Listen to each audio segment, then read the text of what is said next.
me first. Come and tell you a little bit about and show you a little bit about my work, but ask if you all would mind standing up. Little interaction. This is going to be a little interactive.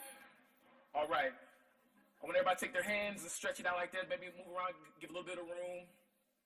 All right. On the count of 3, we're going to close our hands and we'll keep it clasped. All right. 1, 2, 3, clap. All right. Hold it together. All right. On the count of 3, we're going to rub our hands really, really fast so I say stop. 1, 2, 3, rub. Stop. You feel the heat? You feel that warmth? It's because the human body naturally creates energy. In the spirit of positivity and positive energy, we set the intention and we bring that into the space with us. Is that all right with you all? All right, peace. Y'all can sit down. So I wanted to open that way because what did we all just have right now? We had a shared experience, right? That is the philosophy of my work within the museum. My work is about creating community through shared experiences. My name is Jeary Payne. I use he, him pronouns. I am an artist, visual artist, documentarian, storyteller, or historian, and I'm an educator, and I currently serve as an associate educator at the Metropolitan Museum of Art, where I oversee all of our team programs division. So that's art making, that's high school internships. Before I started my work and my career in education, starting at the museum, the Met, as you can imagine, right, it is a 152-year-old institution. It houses over 2,400 employees, and it is about the length and the size of 36 football fields. All right, to give you some perspective, that's how big the museum is. 36 football fields can fit inside the whole breadth of the museum.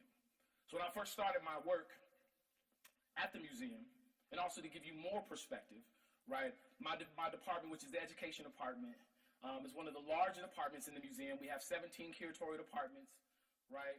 And then, there are the law team. There is the scientists and conservation team, right? And then you have education, which probably is a group of maybe 50 or more folks. So when I first began at the museum, I was maybe one of 3 men on the whole entire floor and probably the only black man in education department at the museum. Right, so we're also talking about an institution, again, that's 152 years old. They just hired, because I work there, I'll take that, right? But I don't make those decisions, right? They just hired our first chief diversity officer in 2020, right? Which I'm like, word, this is dope, right? But I'm like, 152 years, we just hired a chief diversity officer, right? Which came out of the 2020 pandemic. Right, it came out of the uprisings, right, the fight for Black lives, right. These are the responses that the institution and museum are making, right. One of the things, as I said, I oversee high school internships, work with young people.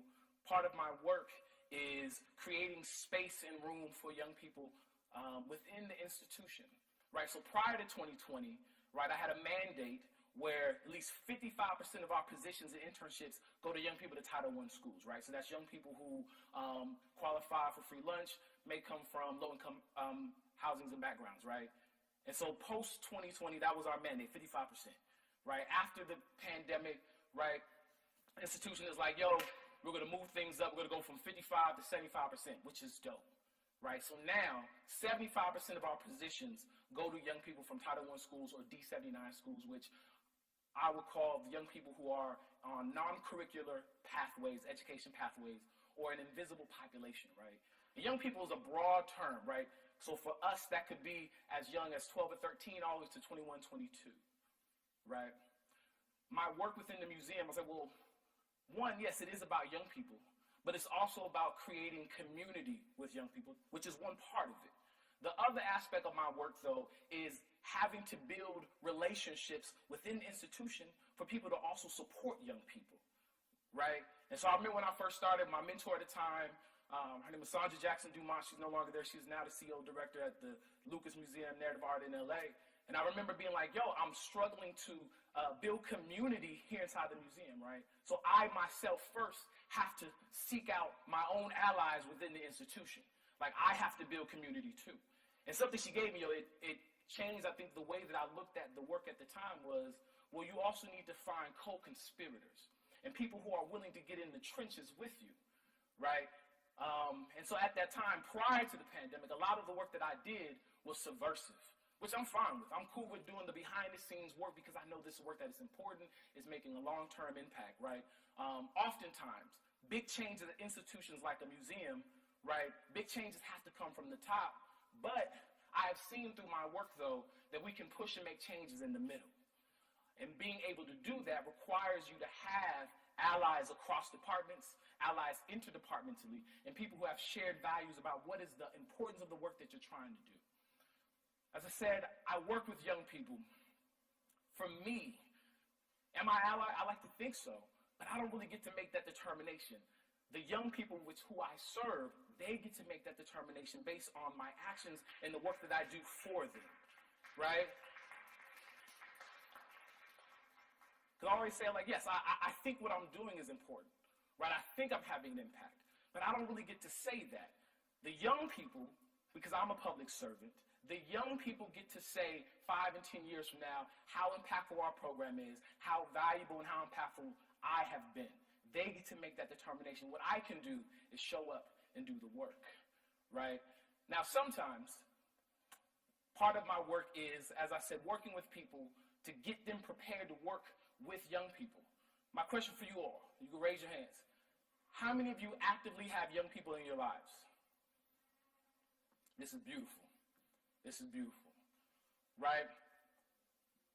What I have to deal with and find creative solutions around is that oftentimes in our institution, you have folk who have been so far removed from their experiences of being a young person that they no longer know what it means, right, to live in the life of a young person, have anxiety, right, especially in today's world with social media, right, they have access to more information in a way that I never had, right?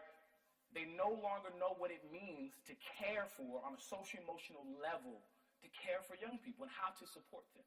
So my work is also working with colleagues and bringing them up where the rest of us are so that, one, I also feel that I can trust them with young people in their care, right? It's giving them tools, it's giving them resources, and it's giving them language to be successful. Because I also don't want to put a young person in a position where they'll have a harmful experience as well, right? And so that work for me, where the fun that I get to have is really with my young people, right? But the 75% of that work is really working with my colleagues throughout the institution to prepare them and to show them what it means and what it looks like, right? To be in support of the young people that we say are important, that we say are the future, right? Because I also work in this institution where there is a culture or a prevailing culture, right? Again, 152 years old, right? So it takes a long time for culture to shift, right? So this belief and this sentiment that, and I've heard this out of people's mouths, why are there young people in here? What is going on, right? Like, I'm in the gallery and they're like, yo, there's so many kids in here. What's going on? Why are you here? And I'm like, but, I mean, where do you want them to be? Mother, you want to train? Like, this is a space, right? We want to create an environment in which young people feel as though they're seen, they're heard, right? They're respected. And so through the work at the museum, I get to help them create community. And that's really what the internship that I work through is about. Yeah, like the art is dope, everything's cool. I tell my young people all the time, yes, I'm happy you're here. But this is not the thing. This is just the thing before the thing. My responsibility and my job is to bring you closer to the thing that you want to do next, right? I like to say with my colleagues, I'm like, well, I'm a bridge builder. And if you're a bridge builder, well, who are you building bridges for and to where, right? And so our work and my job as an educator is to help give these young people the resources that they need to be successful, whether it's within the institutions, whether it's in cultural arts, or whether it's something else. Oftentimes, I have found that my young people, and most young people, right, New York is also a very, the education system is like staunch. Like, the anxiety that young people that I see deal with on a regular basis, right, they're in these classrooms, but they're not seen, they're not heard, right? Also, just the dynamic of school and education, right? We sit in classrooms, we sit in rows, right? I find that my young people have a problem asking questions. Well, no, I want to create a space where you can ask questions, right? So my job as a youth advocate is that I'm their voice in the room.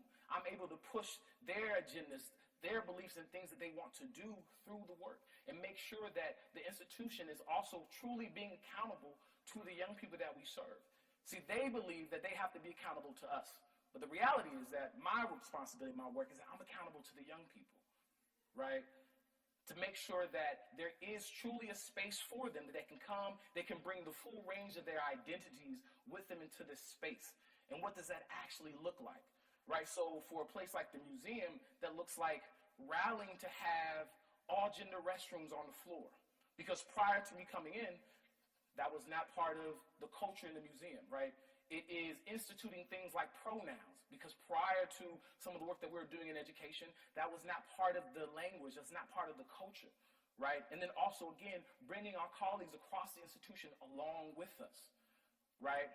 Because we also have young people who identify differently, young people who are queer, young people who are trans, making sure that the institution is truly a space where they feel seen, accepted, and heard. And then it's also making sure that the young people themselves know that there are people inside the building that are actually going to work for them and work on their behalf. Something about, I think, the impact of the work, I always like, man, I never know how important, is it working, is the internship important? And then something happened where a young person would tell me, and this is a story that happened a few years ago, where I had a young girl who had gone through my internship program. And at the end of the program, she was like, you know, because the Met, right, is historic. You know, we have maybe like a 2.6 acceptance rate, over hundreds and hundreds of people apply to the program. And I remember she telling me, she was like, I didn't think I was going to get into this internship, right? She was like, but I got the notification to come interview, and I was like, whatever, I'm going to just go. She was like, but I knew I wasn't getting in, and then I walked in the room, and I saw you, and I saw someone that looked like me. And she was like, well, then maybe I might have a chance. And that right there let me know the value, the impact of me just even being in the room, right? And then working with our education team about, well, what can we do more for our communities? Because if you've been in New York, if you've been to the museum, the institution is in an affluent neighborhood, Upper East Side, right, Fifth Avenue. And I was like, okay, well, this is great. This is cool because this is just where we are, right? So the people that know about our internship oftentimes are young people whose schools are already in this community. I want to be outside of that. I want to be in outer boroughs. I want to be in the Bronx. I want to be in Brooklyn. I want to be in Queens. I want to be in Staten Island. What can we do where we can go where the people are, right? I think oftentimes institutions or organizations, when they're huge, they forget the ways to be nimble and to be flexible, and they believe because we have a brand name, people just know who we are. They know where to find us. They know how to find us. That's not always the case. And so being able to go where the people are so that also they can see who's there, who's representing, who's speaking on their behalf. And so whether that's me being in the class, talking about, yo, apply for the internship. It's a paid internship, opportunity. We're putting money in your pocket. Also, we're giving you exposure. We're giving you experiences because that's ultimately what we want to be able to do. And so making sure that the institution is truly being able to stand behind those laudits that they say that we're doing. And so it can be contentious work at times, right? Because again, we're talking about moving against some prevailing culture in the institution. And so again, doing work that is also pushing back against that culture inside the institution. And so I enjoy the work that I get to do because I get to play and I get to work with young people, and I get to really bring them into the institution and make changes and actually listen to what they have to say, right? And so that thing about AllySHIFT or being a co-conspirator, for me, it really is looking like, how can I make this experience better for you? Because it's not my experience, right? I may be part of the internship, but I'm not going through it, right? I don't have to live it. And so my work then is about creating a program in which the young people themselves feel empowered, that they feel that they are ambassadors, that they can go back to home, their communities, and take their experiences back with them, and then bring other folk back with them, right? That's the work. The work is being able to, it really is that each one teach one, right? I can say as much as I can, but it's being able to allow them themselves to have agency and to feel as though they know they have agency and that they can advocate for themselves. Oftentimes, I have found that my young people, and this happened recently, again, this thing around, they feel that as though they are accountable. In some ways they are. But it's really about making sure that you are building that long-lasting relationship. And so my question that I ask my colleagues are, okay, you're interested in working with young people. And so my question to you are, though, is like, but are you really ready to do the work? And what does that mean and what does that look like? Because it doesn't end when I clock out at 6:30. that work is a long time, consistent process of really building relationship and being there to continue to help young people grow in their work and their experiences, right? For instance, just before I flew out here, I had a young person who interned under me throughout the pandemic, so like 2021.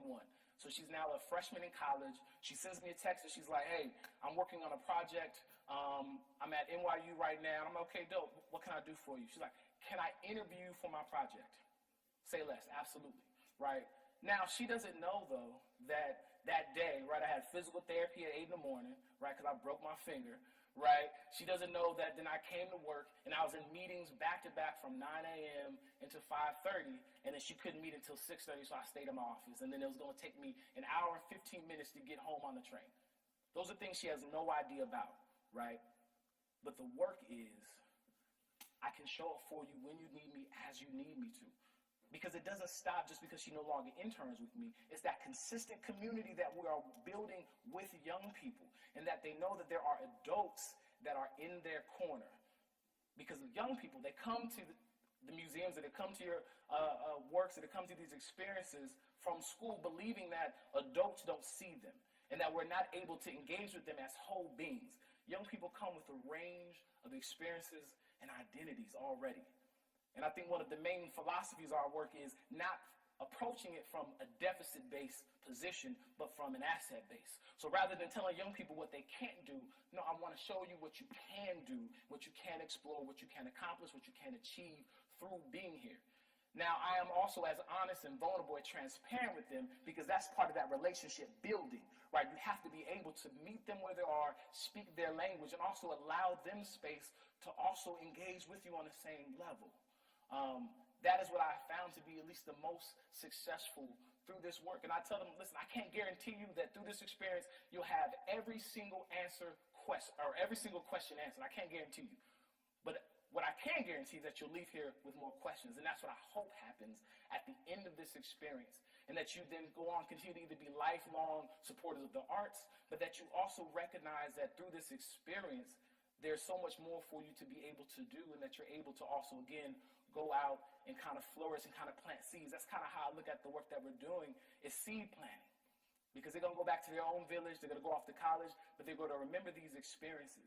And so kind of something that Andrew was talking about that I love is that it's also that relationship building through that work, right?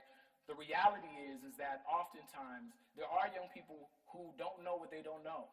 And so how do we give them that information? How do we give them that knowledge so that they can be successful? And so working with Project Russo allows us to kind of close the gap. And young people who are seeking opportunities and experiences, they have a direct pipeline. Because the truth, again, a place like big institutions, there are people whose names are already on the wall, right, who money talks, that also allows and affords oftentimes people and young people to get opportunities where maybe marginalized young folk may not be able to, right? And so being able to cut that time in half. I remember when I first started working at the institution, at least prior to working in my interview, I was like, all right, I'm going to just keep it funky with them, and then whatever happens is going to happen. I'm like, yo, I care about working with black and brown young people, right? Not that knowing everyone else doesn't matter, it's because I know and I recognize that when you work and prioritize on the most marginalized, everybody else's elevates, right? A rising tide raises all ships. Right, and so that was a philosophy that I appreciate they themselves were also interested in cultivating through that work. And through a relationship and collaboration with organizations like Project Russo, we're able to do that and able to really allow opportunities for young people to really just get their foot in the door. And that is the work I hope I want to continue to be able to do. I love the institution. I love being inside the Met, but I could do this work anywhere, because my work really is about young people. And what I have learned, again, this thing about allyship for me is that throughout the last decade of working in education, I didn't go to school for that. I went to school for music and business. I minored in theater, right? What I've learned is that your passions are not always your purpose, but your purpose can become a passion. And young people are my passion. And so because of that, right, I make sure that I dedicate this work that I'm doing to really stand in their corner, speak on their behalf, and help push their agendas across the table. And sometimes that comes with friction, right? Because youth culture, It's very different today, but it's something that's growing, it's expanding, and I want to make sure that my young people always feel as though they have a seat at the table. And even if they're physically not there, I can be that proxy for them to really help, again, to help crack things open for them so that they can have a really rich and full experience that they want to have through our internship experience. It's about exposure. The art is dope, it's amazing, I love looking at it, right? But it's not about that. It's really about the experience, and it's about that exposure to careers, to opportunities, that exposure, one, also building that network and community amongst other young people, a diverse groups of young people where they can be able to be in conversation with other young folk who are going through similar things. And so that's why we started off with that open, kind of like we call it a little icebreaker, because what we're trying to do is let them all know that regardless of where they're all coming from, through this, right, they're living in and going through a shared experience. And so that is kind of what my work looks like.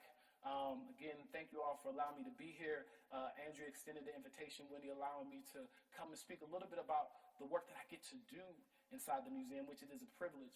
And working with young people is a privilege. And so those of you all who are actively with young people in your lives, I'm so grateful that you all are able to have that, because again, there's a lot of people that I work with who don't see young people on a regular basis, who are afraid of young people, who think their hands are sticky. I get it. But it's about making sure how can we reposition ourselves and reposition our minds and to put ourselves back in that childlike spirit so that we can truly show up and support young people in a way that they need us to, so that they can go out and be successful. Thank you. That's my time.